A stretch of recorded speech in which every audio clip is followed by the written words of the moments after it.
Hello and welcome back to Reading Past Midnight.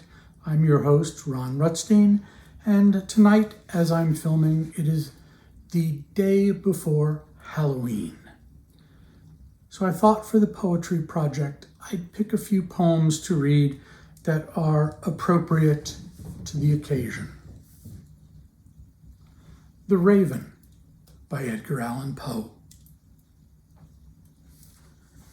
Once upon a midnight dreary, while I pondered, weak and weary, over many a quaint and curious volume of forgotten lore, while I nodded, nearly napping, suddenly there came a tapping, as of someone gently rapping at my chamber door. "'Tis some visitor," I muttered, tapping at my chamber door, "only this and nothing more." Distinctly I remember it was in the bleak December, and each separate dying ember wrought its ghost upon the floor. Eagerly I wished the morrow. Vainly I had sought to borrow from my books surcease of sorrow, sorrow for the lost Lenore, for the rare and radiant maiden whom the angels name Lenore, nameless here forevermore. And the silken, sad, uncertain rustling of each purple curtain thrilled me, filled me with fantastic terrors never felt before, so that now, to still the beating of my heart, I stood repeating, "'Tis some visitor entreating entrance at my chamber door, some late visitor entreating entrance at my chamber door. This it is, and nothing more." Presently, my soul grew stronger, hesitating, then no longer. "Sir," said I, "or madam, truly your forgiveness I implore, but the fact is, I was napping, and so gently you came rapping, and so faintly you came tapping at my chamber door, that I scarce was sure I heard you." Here I opened wide the door. Darkness there, and nothing more. Deep into that darkness peering, long I stood there, wondering, fearing, doubting, dreaming dreams no mortal ever dared to dream before. But the silence was unbroken, and the darkness gave no token, and the only word there spoken was the whispered word, "Lenore." This I whispered, and an echo murmured back the word, "Lenore." Merely this, and nothing more. Back into the chamber turning, all my soul within me burning, soon again I heard a tapping, somewhat louder than before. "Surely," said I, "surely that is something at my window lattice. Let me see then what thereat is, and this mystery explore. Let my heart be still a moment, and this mystery explore. 'Tis the wind, and nothing more." Open here I flung the shutter, when, with many a flirt and flutter, in there stepped a stately raven of the saintly days of yore.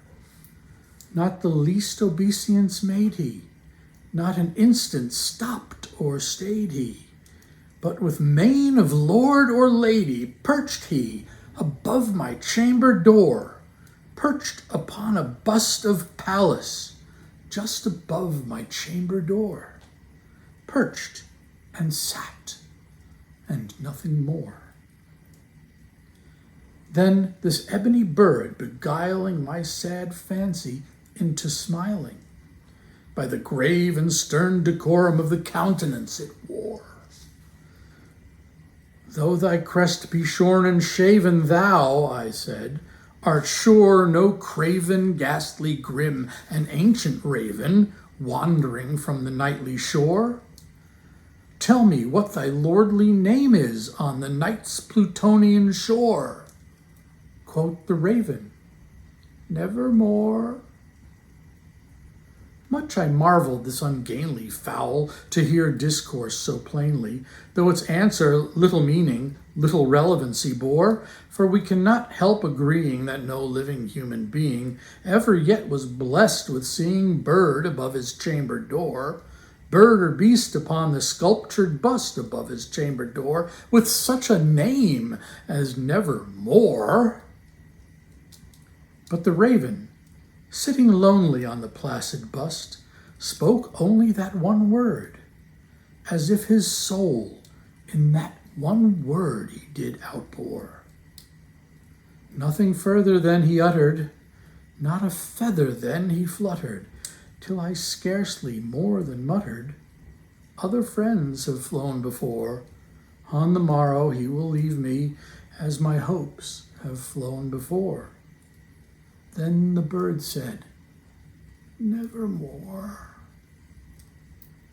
Startled at the stillness, broken by reply so aptly spoken.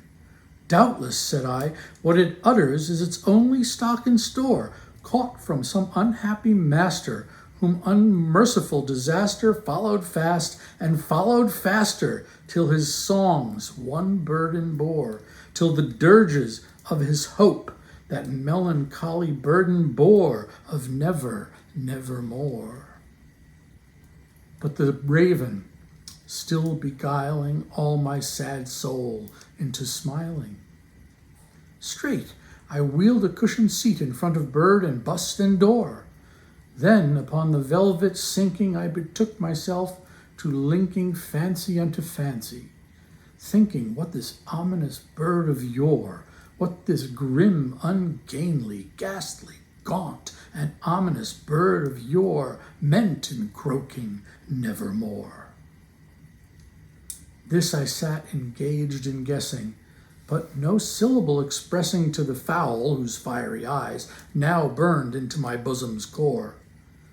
This and more I sat divining, with my head at ease, reclining on the cushion's velvet lining, that the lamplight gloated o'er, but whose velvet violet lining, with the lamplight gloating o'er, she shall press, nevermore.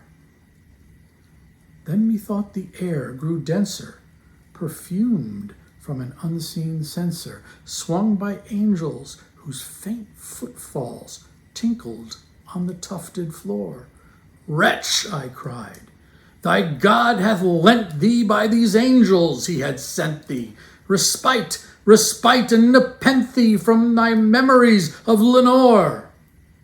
Quaff, oh quaff this kind nepenthe, and forget this lost Lenore.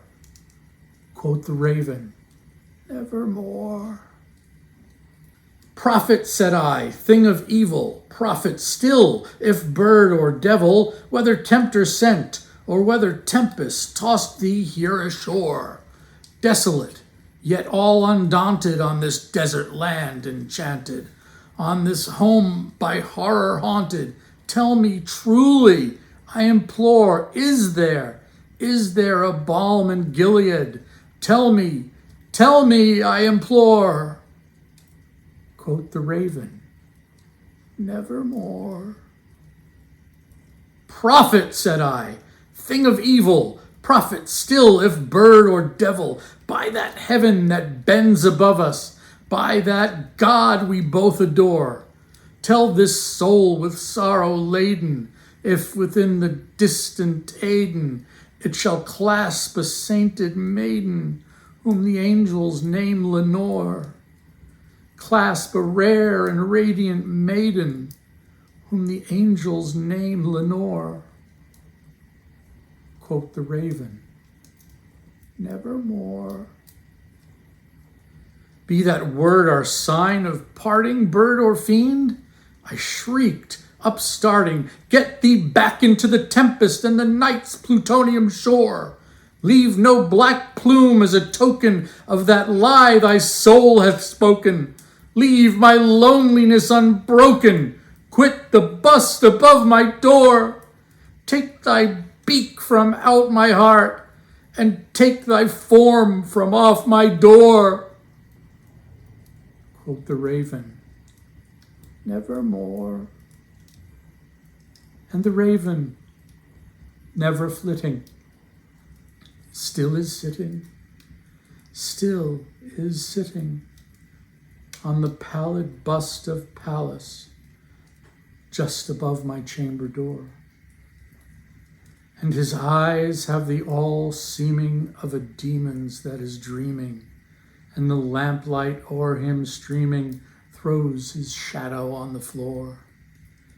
And my soul from out that shadow that lies floating on the floor shall be lifted nevermore. Ghost Music by Robert Graves.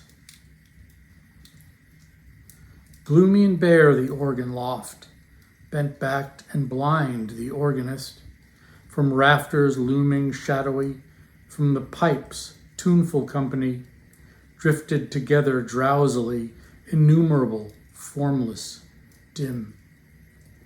The ghosts of long-dead melodies, of anthems stately, thunderous, of kyries shrill and tremulous, in melancholy, drowsy sweet, they huddled there in harmony, like bats at noontide, rafter hung. Haunted Houses by Henry Wadsworth Longfellow. All houses wherein men have lived and died are haunted houses. Through the open doors the harmless phantoms on their errands glide, with feet that make no sound upon the floors. We meet them at the doorway, on the stair, along the passages they come and go, impalpable impressions on the air, a sense of something moving to and fro. There are more guests at the table than hosts invited. The illuminated hall is thronged with quiet, inoffensive ghosts, as silent as the pictures on the wall. The stranger at my fireside cannot see the forms I see, nor hear the sounds I hear. He but perceives what is, while unto me all that has been is visible and clear. We have no title deeds to house or lands. Owners and occupants of earlier dates from graves forgotten stretch their dusty hands and hold in mortmain still their old estates. The spirit world around this world of sense floats like an atmosphere, and everywhere wafts through these earthly mists and vapors dense a vital breath of more ethereal air. Our little lives are kept in equipoise by opposite attractions and desires. The struggle of the instinct that enjoys and the more noble instinct that aspires.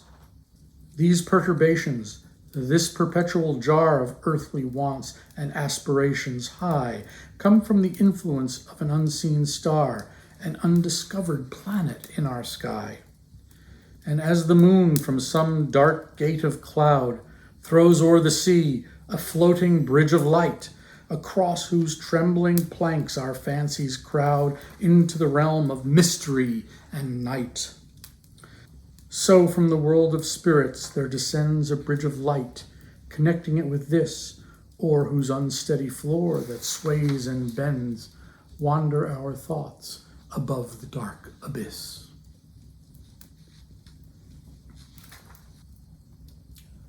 What would Halloween be without a bit of insanity? From Macbeth.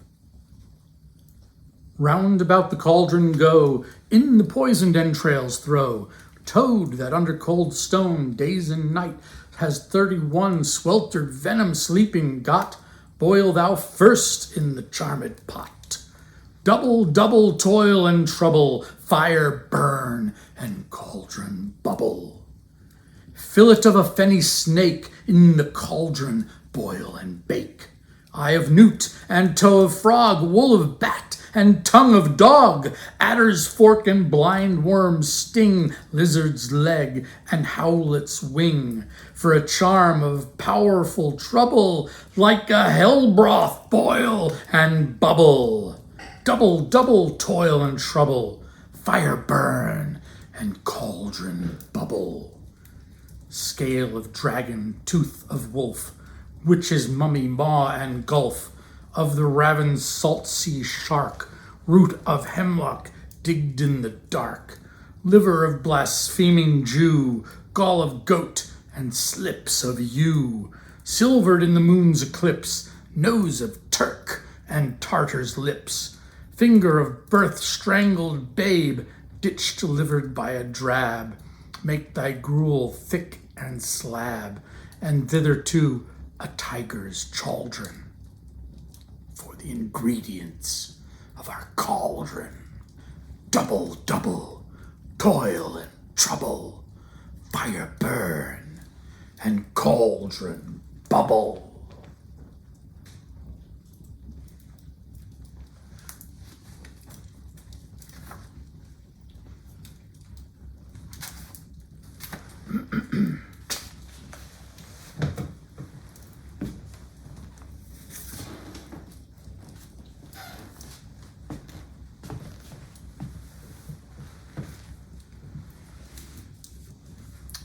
I'm going to end today with another short poem by Poe, which one would not normally consider a Halloween poem,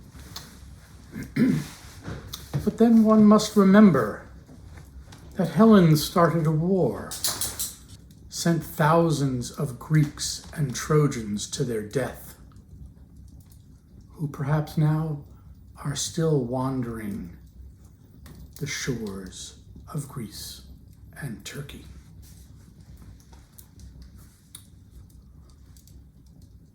The face that launched 1,000 ships, Helen. To Helen, by Edgar Allan Poe. Helen, thy beauty is to me like those Nicean barks of yore, that gently o'er a perfumed sea the weary, way-worn wanderer bore to his own native shore. On desperate seas, long wont to roam, thy hyacinth hair, thy classic face, thy naiad airs have brought me home to the glory that was Greece and the grandeur that was Rome. Lo, in yon brilliant window niche, how statue-like I see thee stand, the agate lamp within thy hand. Ah, Psyche, from the regions which are the Holy Land.